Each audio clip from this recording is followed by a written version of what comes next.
found a few more mouses. There aren't many of them, but they are fun to play with, and they're quite enchanting. Here we are. There's 3 of them here. One here, one here. Well, that one's 3 actually. Let's see what they do. The first one is one I have to hold up right up the camera because it's one of the St. Ledger mice. It comes in a little thimble dome like that. When I take it out, see if you recognise this character before I tell you who it is. See if I can get it into focus. This is made by St. Ledger down in the West Country.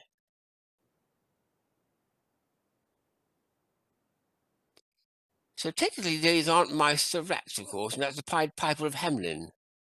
I used to be able to recite the first dozen lines of the poem. But when you do this, action like this, they seem to be dancing. Well, I mean, he was playing his pipe and luring them away from the town of Hamelin, which is infested with them.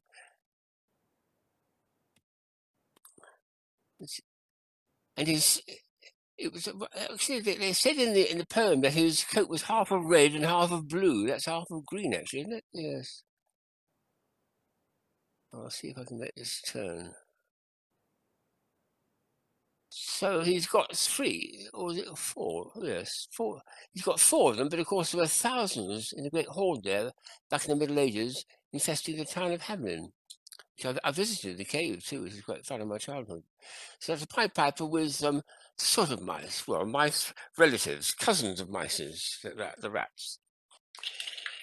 Here's a much easier one to manipulate. It's one of the ones by Folkmanis who make absolutely superb puppets, soft puppets for kids to play with. Very inventive.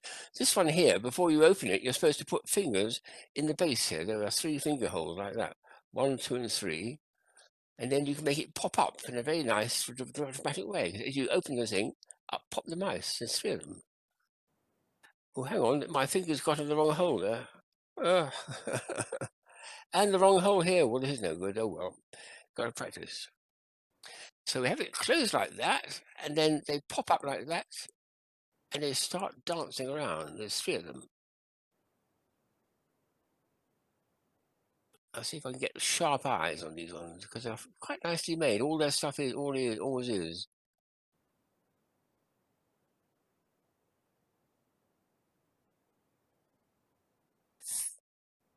So there were 4 pseudo mice, or rats from Hamelin, but this is 3 of them. That works really quite well, doesn't it? And then you close the case, they go back into their little nests. Very nice, and you can draw your fingers. Very, very well designed puppets by Folkmanis of America.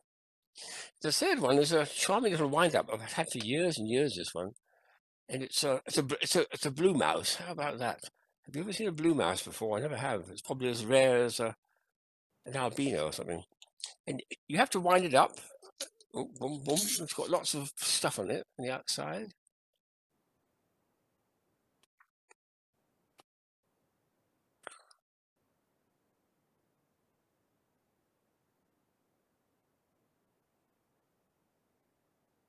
I don't know what the fish is doing there. I don't think mice eat fish, but here we are.